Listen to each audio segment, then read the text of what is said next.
Hello everyone, आज हम पढ़ेंगे आपका same chapter that is geomorphic process. This is of your chapter number 6 of first book that is physical geography, fundamentals of physical geography. तो इसमें हमने पहले देख चुका है कि जियोमॉर्फिक प्रोसेस होती क्या है ना. What do you mean by geomorphic process. हमने इंट्रोडक्शन भी देखा था कि अर्थ का जो क्रस्ट है वो डायनेमिक है, मतलब चेंज होते रहता है. क्या रीज़न है उसका चेंज होने का? Number of reasons were there. Earth में ये जो अर्थ का जो क्रस्ट है वो डायनेमिक क्यों नहीं है? ये अर्थ में जो अलग अलग लैंडफॉर्म्स क्रिएट होते हैं, उन लैंडफॉर्म्स के क्रिएट होने का रीज़न क्या है? ये है हमारा मेजर कंसर्न इस चैप्टर का. जियोमॉर्फिक प्रोसेस क्या होती है ये भी हमने देखा था. जियोमॉर्फिक प्रोसेस का मतलब है कि जब एंडोजेनेटिक और एक्सोजेनेटिक फोर्स क्या करती है, फिजिकल स्ट्रेस क्रिएट करती है अर्थ सरफेस में, अपर लेयर और लोअर लेयर्स में. ठीक है, इस तरह से समझिए. जब एंडोजेनेटिक, देखो अगर for example if I am saying that, ये आपको ठीक है आपको दिख रहा होगा, ये मैंने समझ लो, ये मैंने लिखा है इंटीरियर, ये sorry wait a minute. Okay,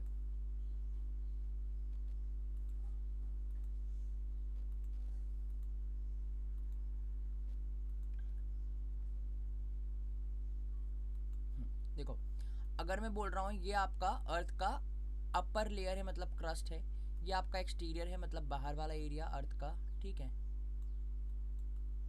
और ये आपका इंटीरियर है.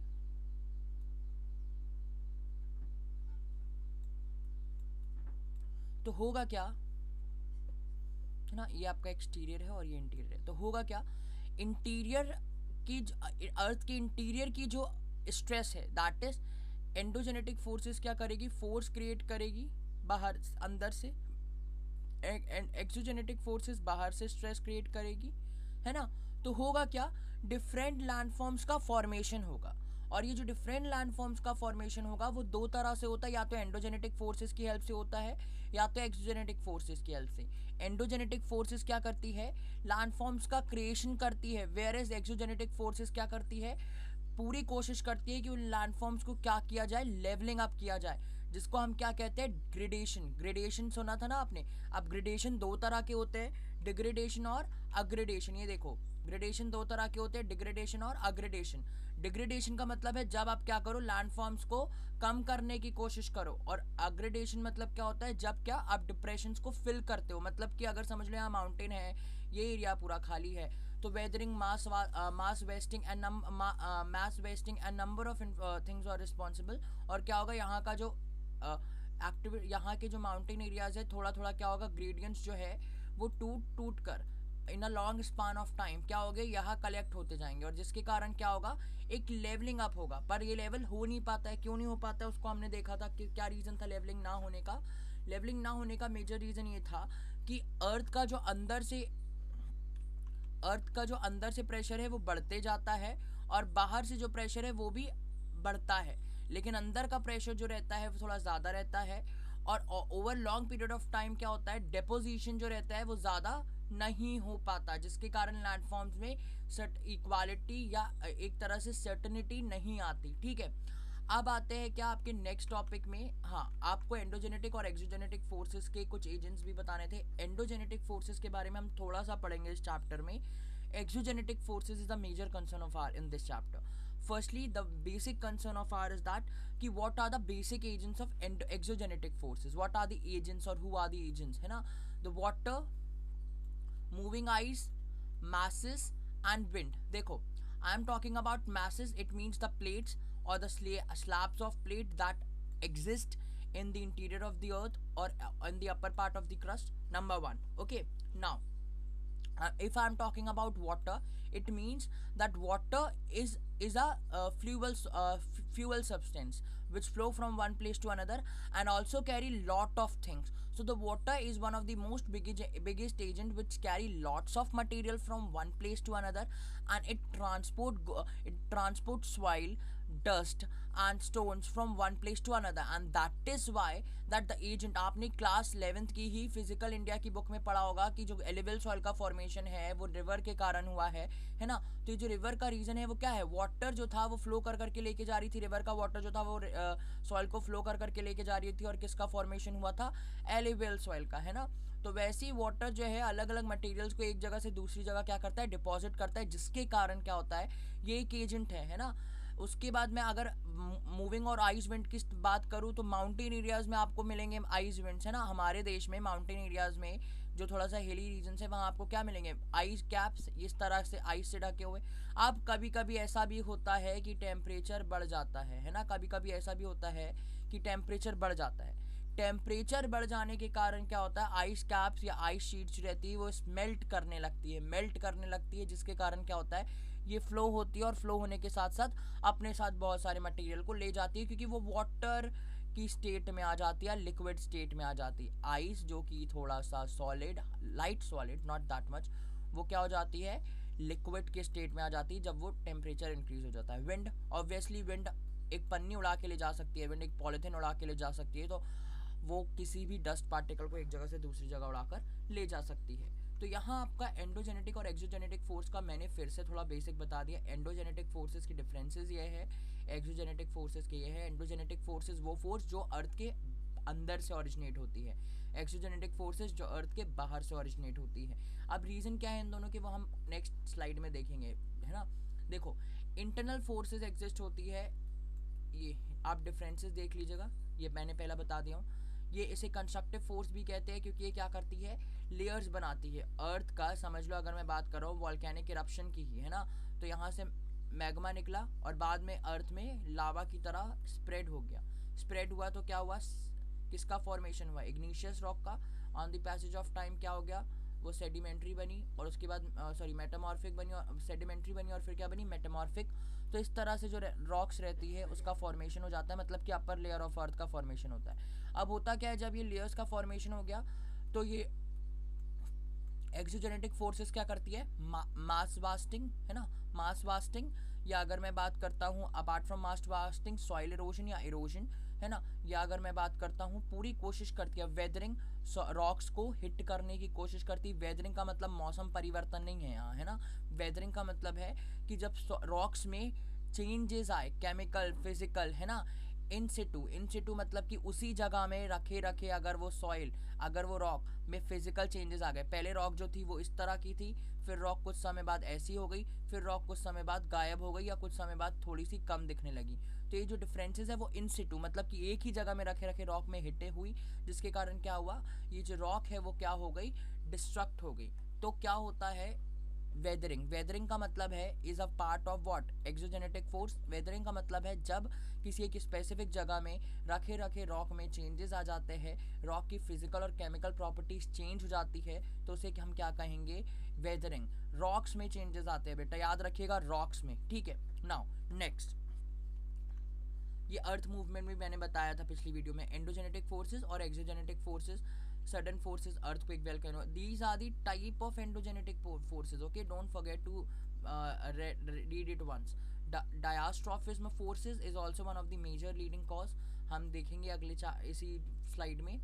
Erosional and depositional, exogenetic forces create नहीं करती है अर्थ को, क्या करेगी, या तो इरोड करके हवा से बहाकर किसी और जगह पर इस मटेरियल, देखो अगर समझ लो ये माउंटेन है, या समझ लो एक प्लेन लैंड है ना, अब इस प्लेन लैंड में क्या होगा, बहुत ज़्यादा ओवरवेलमिंग एयर चली, है ना, एयर जो है वो एयर यहाँ से आई और बहुत सारी सॉइल्स को लेकर कहीं और ले जाकर डिपॉजिट कर दिया, ठीक है, कहीं और ले जाकर डिपॉजिट कर दिया।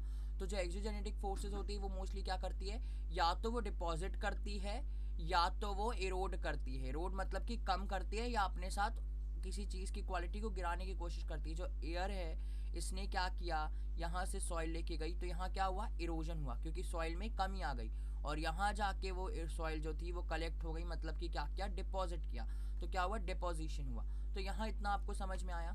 अब आते हैं बेसिक कंसर्न जो है हमारे चैप्टर का, ये जो बेसिक टॉपिक है वो है एंडोजेनेटिक प्रोसेस। देखो एंडोजेनेटिक प्रोसेसेस क्या होता है ये तुम लोग जानते हो, है ना, या आप लोग बहुत अच्छे से जानते हो, are very aware of the fact कि endogenetic forces are the forces or the pressure or the power which exerts from within the earth surface, जो अर्थ के अंदर से एग्जर्ट होता है ना, ये इंटीरियर है, ये एक्सटीरियर है, जो अर्थ के अंदर से क्या होता है, एग्जर्ट होता है। समझ में आ रहा है?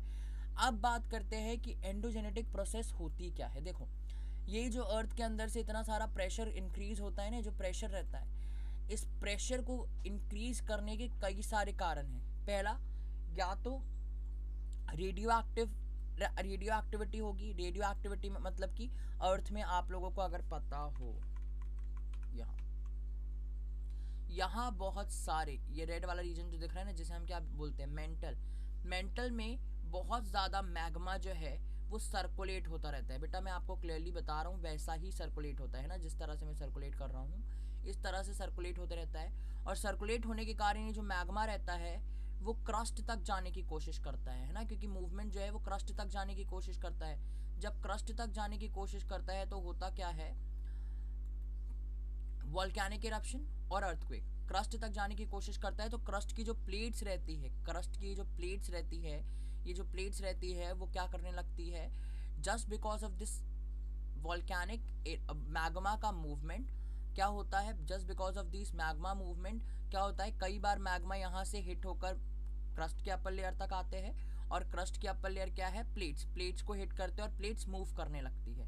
तो क्या होता है कि जो मैग्मा है वो लिक्विड स्टेट में है, जिसके कारण क्या होता है, ये कहीं कहीं ट्रैवल करता है, अर्थ के बाहर ट्रैवल करता है, और अर्थ के बाहर ट्रैवल करके क्या होता है, प्लेट्स के मूवमेंट क्रिएट करता है, जिसके कारण क्या होता है, प्लेट्स के मूवमेंट क्रिएट करने के कारण क्या होता है, दिस मच प्लेट के मूवमेंट्स क्रिएट करने के कारण क्या है, इसी को हम कहते हैं रेडियो एक्टिव। ठीक है, रोटेशनल एंड टिडल फ्रिक्शन। देखो, जब अर्थ कुछ इस तरह की तो नहीं है, बट हाँ kind of like this, geoid है अर्थ का शेप, GEOID, जियोइड। ठीक है, जियोइड या ओप्लेट है ना। तो ये जो अर्थ का क्रस्ट है या अर्थ है जो है ना, उसका रोटेशन है ना, उसका जो रोटेशन है, उसके रोटेशन के कारण क्या होता है, एक तरह की एनर्जी जनरेट होती है, जिससे आप लोगों ने पढ़ा होगा विंड्स है ना, कि क्या होता है, एक तरह की एनर्जी जनरेट होती है जो ईस्ट से वेस्ट डायरेक्शन में यहाँ विंड जनरेट होती है, और यहाँ से वेस्ट टू ईस्ट इस तरह का मूवमेंट होता है ना। तो ये जो just because of this rotation of the अर्थ क्या होता है, एयर में अलग अलग तरह के क्या जनरेट होते हैं, डिफरेंट लेयर्स की डिफरेंट तरह की एयर्स का या डिफरेंट वेज ऑफ एयर का मूवमेंट होता है। अब अर्थ के रोटेशन के कारण अर्थ के अंदर क्या हो रहा है ये हमें नहीं पता। अर्थ के अंदर जब अर्थ का रोटेशन होता है तो क्या होता है, अर्थ थोड़ी बहुत मूव कर रही होती है आउटर सरफेस से, इसके कारण क्या होता है, अंदर का जो मैग्मा या जो मैग्मा होता है, वो जो मैग्मा होता है वो पूरा का पूरा क्या करता है, मूव करता है। मूव करने के कारण कभी कभी हिट होकर बाहर आ जाता है और प्लेट्स को यहाँ वहाँ क्या करता है, खिसकाने की कोशिश करता है। प्री मॉरिडियल हीट, देखो प्री मॉरिडियल हीट जैसा कि अब हम जानते हैं है ना, प्री मॉरिडियल हीट जैसा कि हम जानते हैं कि अर्थ की जो ओरिजिन है वो इनिशियली अर्थ जो थी वो बहुत ज़्यादा हॉट स्टेट में थी, आप लोगों ने पढ़ा होगा। ठीक है, अगर मैं बात करता हूँ आपका जो अर्थ थी वो इनिशियली कई सारे हैं है ना, कांट हाइपोथेसिस है ना, इमैनुअल कांट हाइपोथेसिस, फिर अगर मैं बात करूँ बिग बैंग थ्योरी, तो अलग अलग तरह से अर्थ के ओरिजिनेशन की बात है। Big bang theory is not related to origination but expansion of the earth, तो ऑफ द यूनिवर्स। तो ये जो है ना primordial heat, earth initially क्या थी, थोड़ी सी किस स्टेट में थी, गर्म स्टेट में थी, पहले ठंडी थी फिर गर्म हुई, और गर्म होने के बाद बहुत फास्ट रोटेटिंग डिस्क की तरह घूमने लगी है ना, रोटेट करने लगी, जिसके कारण जो इनिशियली उसकी जो हालत थी, मतलब इनिशियली जो उसका स्टेट था वो क्या था, बहुत हॉट था। तो अब जब बाहर से वो थोड़ी सी कूल डाउन होने लगी तो जो उसकी हीट स्टेट थी ना, वो अंदर बहुत ज़्यादा जो हीट स्टेट थी वो क्या हो गई, अंदर की तरफ जाने लगी, और जिसके कारण अंदर की तरफ गई तो अर्थ के अंदर का पार्ट काफ़ी गर्म है ना, इंटीरियर जो है वो काफ़ी गर्म है, और जो अपर लेयर है वो क्या है, मतलब कि अर्थ का क्रस्ट जो है वो क्या है, या एटमॉस्फेयर जो है वो क्या है, ठंडा है। समझ में आ रहा है ना। तो प्री मॉरिडियल हीट्स के कारण भी क्या होता है, एंडोजेनेटिक फोर्सेस होती हैं, एंडोजेनेटिक फोर्सेस क्रिएट होती है या एंडोजेनेटिक प्रोसेसेस होती है।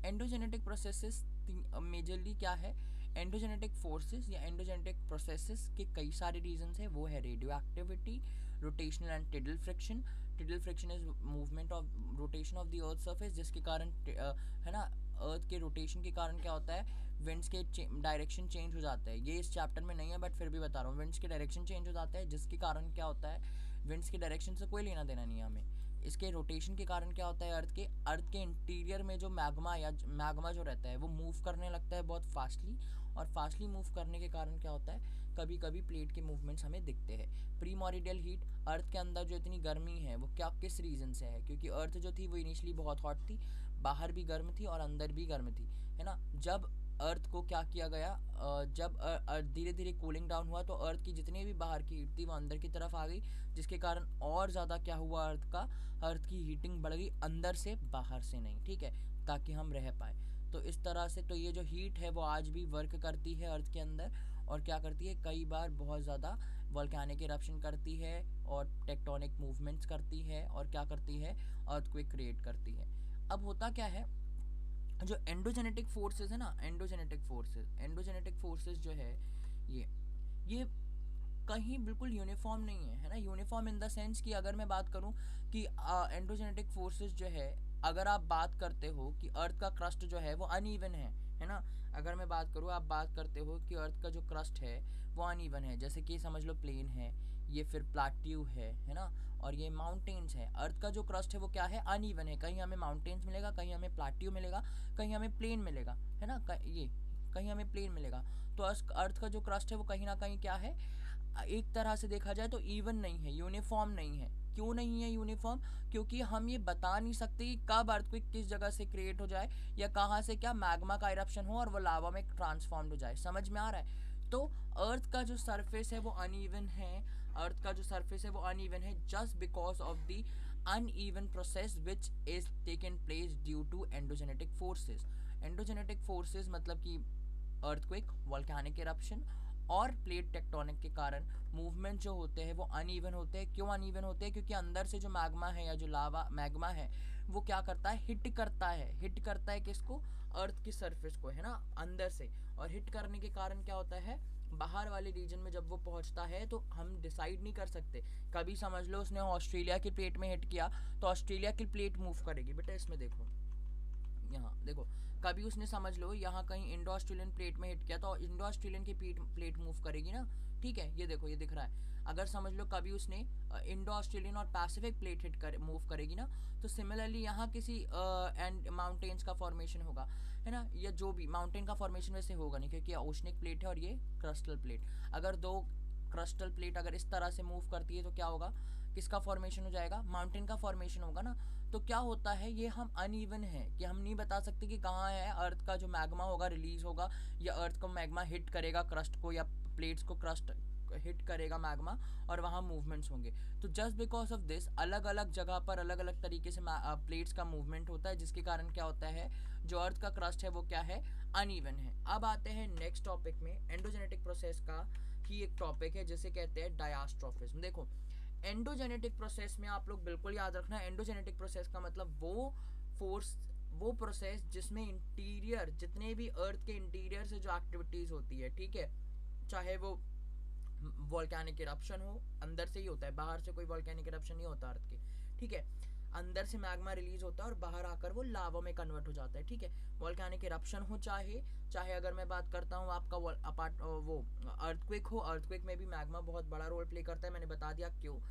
मेंटल में क्या है, मैग्मिक स्टेट में, लिक्विड स्टेट में क्या है, रोटेशंस होते रह रहे हैं लिक्विड्स के, जिसके कारण प्लेट्स को हिट करता है कभी कभी रोटेशन ऑफ अर्थ के कारण, और वो प्लेट्स जो है वो मूव करने लगती है। समझ में आ रहा है। देखो तो अब आते हैं एंडोजेनेटिक फोर्स का नंबर वन प्रोसेस जो कि है डायस्ट्रोफिज्म। देखो डायस्ट्रोफिज्म बेटा बिल्कुल भी कॉम्प्लिकेटेड नहीं है, सिंपली समझना।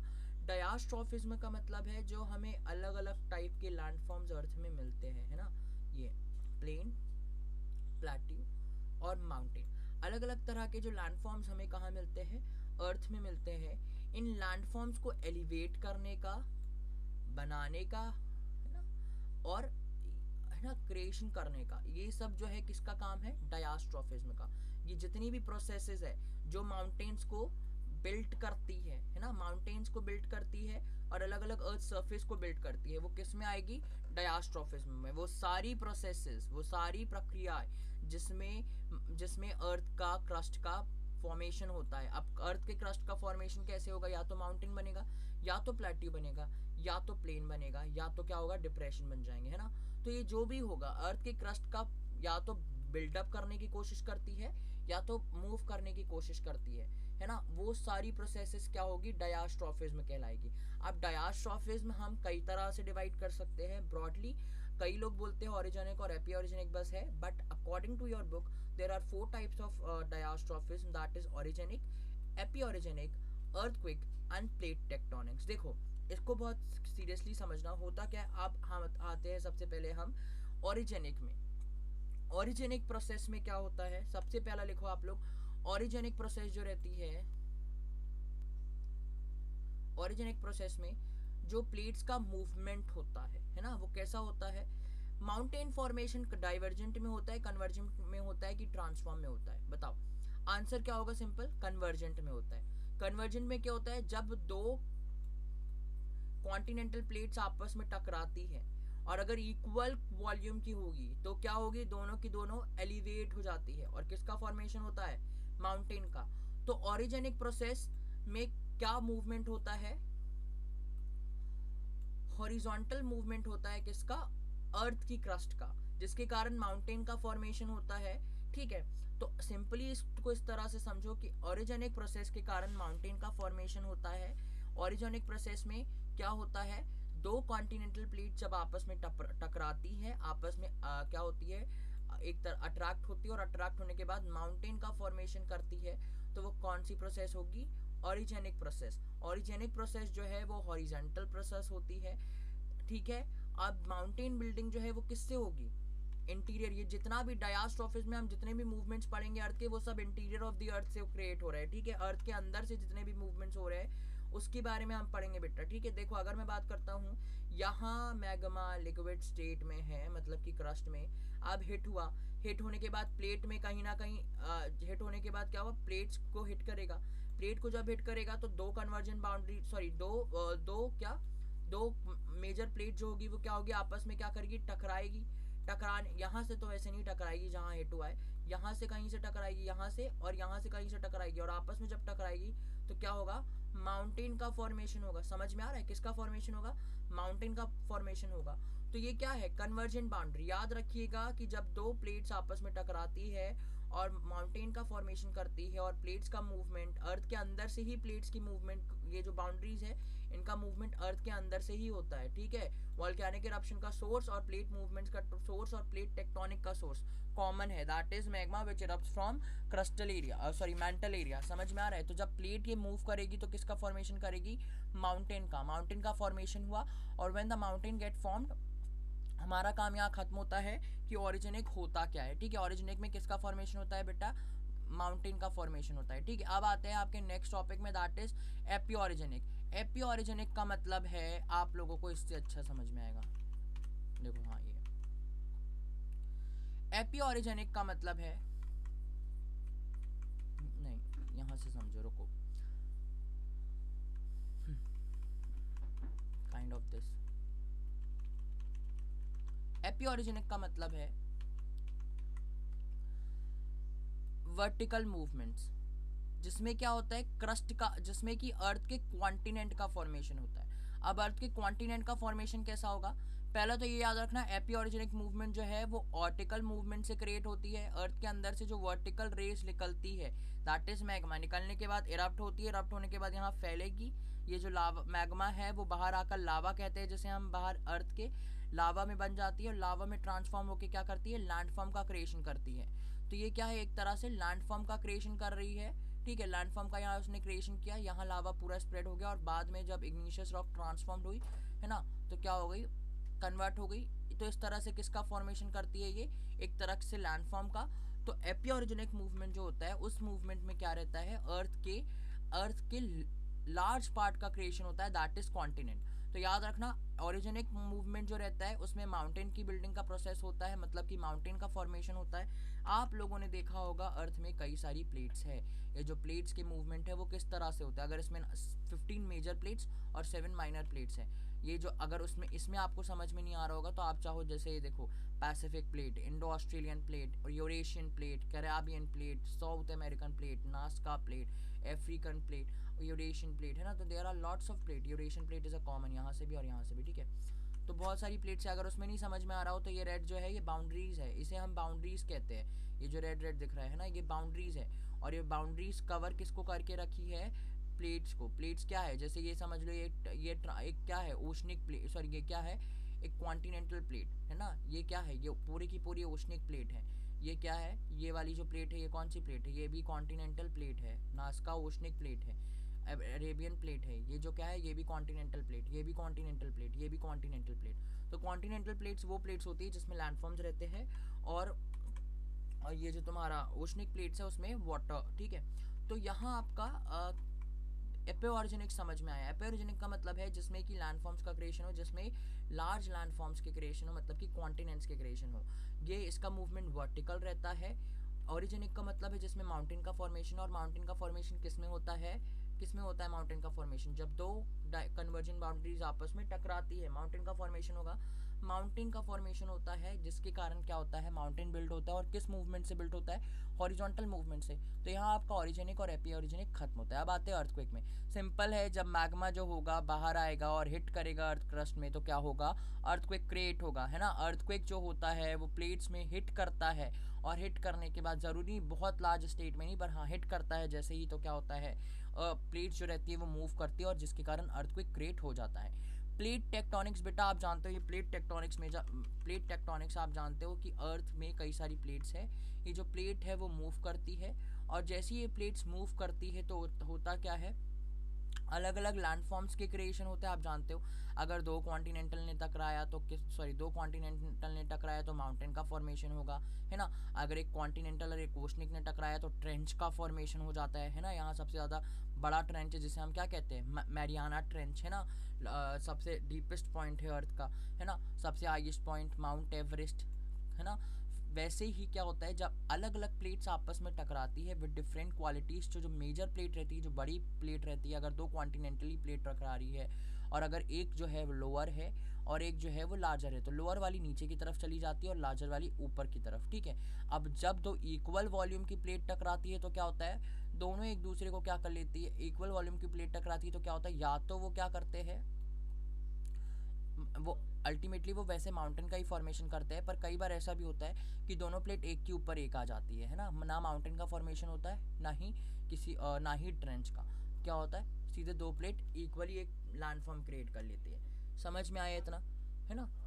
तो प्लेट टेक्टोनिक्स देखो, अब आप लोग क्लियरली बताओ, कहीं ना कहीं हमें एक बात दिख रही होगी कि सारी जो प्लेट्स हैं, है ना, ये डायास्ट्रॉफिस में ये जो सारी ओरिजिनिक, एपिओरिजिनिक, अर्थक्वेक और प्लेट टेक्टोनिक्स कहीं ना कहीं लैंडफॉर्म का फॉर्मेशन कर रही है। यहाँ माउंटेन बन रहे हैं, यहाँ बहुत बड़े कॉन्टिनेंट्स बन रहे हैं। अर्थक्वेक के कारण क्या हो रहा है, अर्थक्वेक के कारण लैंडफॉर्म्स में मूवमेंट्स हो रहे हैं, है ना। मूवमेंट्स हो रहे हैं, एलिवेट और बिल्टअप पोर्शन, है ना, जिसमें मूवमेंट्स हो रहे हैं, अर्थक्वेक के कारण मूवमेंट्स हो रहे हैं। और यहाँ प्लेट टेक्टोनिक्स की बात करूँ तो प्लेट टेक्टोनिक्स से तो पूरा का पूरा लैंडफॉर्म का ही क्रिएशन होता है, ये आप भी जानते हो, है ना, आपने प्रीवियस क्लासेस में पढ़ा है। तो डायास्ट्रॉफिज्म में ये 4 प्रोसेस मेजर है। अर्थक्वेक बेटा देखो, कंफ्यूजन ये हो रही होगी कि अर्थक्वेक क्यों, अर्थक्वेक में कहाँ लैंडफॉर्म का क्रिएशन होता है। होता क्या है, इस स्लाइड से ज़्यादा तुम्हें समझ में आएगा, 2 मिनट।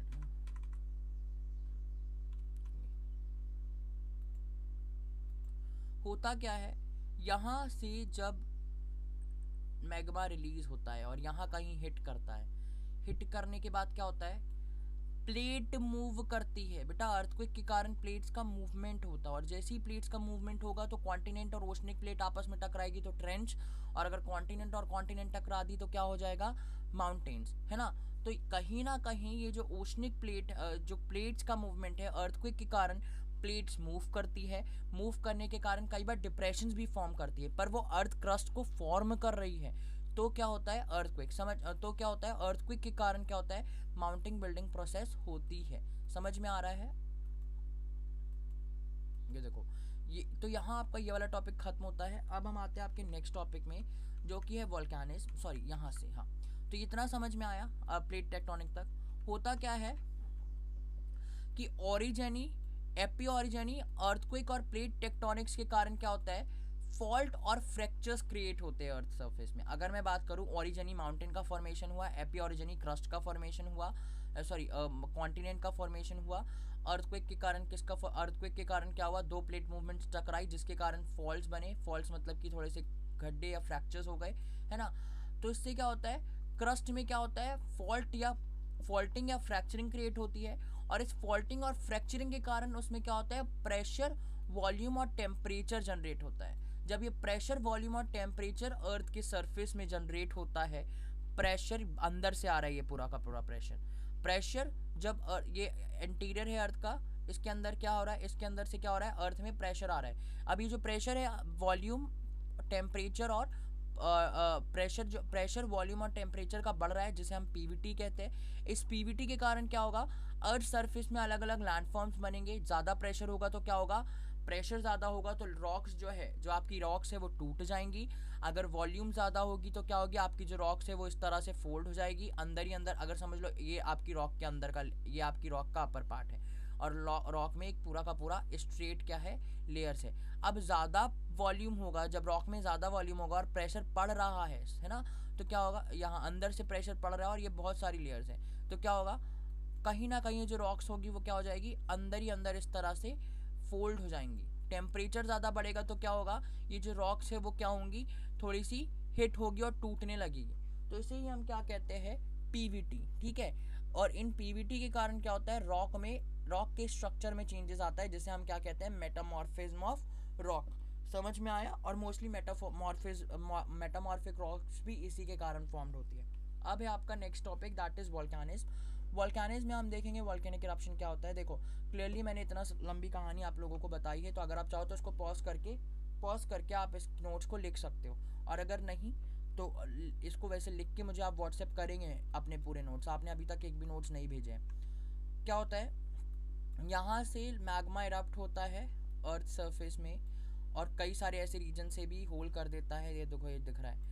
होता क्या है, मैग्मा इरप्ट होता है और बाहर जाकर क्या हो जाता है, कलेक्ट हो जाता है, जिसको हम बाहर कहते हैं लावा। और बाद में क्या होता है, इग्निशियस रॉक बनाता है और एक पूरा का पूरा लैंडफॉर्म का क्रिएशन होता है। यही क्या है, वोल्केनिक इरप्शन। वोल्केनोज जो है वो आपको मोस्टली क्या करते हैं, वोल्केनोज जो है उनको कई पार्ट्स में डिवाइड किया गया है।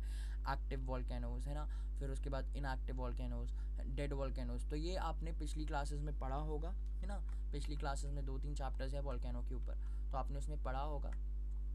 तो वोल्केनिक इरप्शन इज, तो आपको पता है। और वोल्केनिक जब इरप्ट होता है तो उसमें आपको सिर्फ मैग्मा नहीं मिलता है, मैग्मा में कई सारे मटेरियल्स भी रहते हैं। जैसे अगर मैं बात करूँ, पायरोक्लास्टिक डेबरीज, है ना, बहुत बड़े बड़े स्टोन्स के पार्ट्स, वोल्केनिक बॉम्ब्स, ऐश, धुआं भी वो राख भी निकलती है, डस्ट, बहुत ज़्यादा धूल, क्योंकि अर्थ के अंदर से आ रहे हैं तो ऑब्वियसली वो हिट करके आ रहे हैं अर्थ के अलग अलग लेयर को। नाइट्रोजीनस सल्फेरियस कंपाउंड्स जो रहता है ना, और क्लोराइन और हाइड्रोजन और एर्गन, ये सब जो रहता है मैग्मा के साथ रिलीज होता है, मतलब मैग्मा की एक क्वालिटीज़ है, ठीक है। अब अगर मैग्मा के अंदर ही रहता है तो उसे हम क्वालिटी कह सकते हैं। अब नेक्स्ट आते हैं क्या, है ना। तो यहाँ आपका एंडोजेनेटिक प्रोसेस खत्म होता है। अब हम देखेंगे एक्सोजेनेटिक प्रोसेस क्या होता है। देखो अब जो है, अगर मैं बात करूँ तो एक्सोजेनेटिक प्रोसेस को हम नेक्स्ट क्लास में पढ़ेंगे, क्योंकि एक्सोजेनेटिक प्रोसेस का टॉपिक जो है वो थोड़ा लेंदी है, और आपको इतना मेरे हिसाब से क्लियर हो गया होगा। एक्सोजेनेटिक प्रोसेस का या फोर्स का थोड़ा सा सुन लो। जो प्रोसेस अभी तक हमने देखी, यहाँ आप लोगों ने देखी होगी, हाँ यहाँ कहीं मैंने कुछ बना, हाँ ये जो बाहर से आती है उसे कहते हैं एक्सोजेनेटिक फोर्सेस। अब एक्सोजेनेटिक फोर्सेस कई तरह की होती है, मास वास्टिंग, वेदरिंग, है ना, और इरोजन। उसके बारे में हम डिटेल में पढ़ेंगे आपके क्या नेक्स्ट क्लास में। Okay, till then bye. आप लोग बेटा नोट्स बनाइए और मुझे व्हाट्सएप करिए। अभी तक क्लास 11th के एक भी नोट्स नहीं आए हैं, ठीक है। Take care and be happy, till then bye.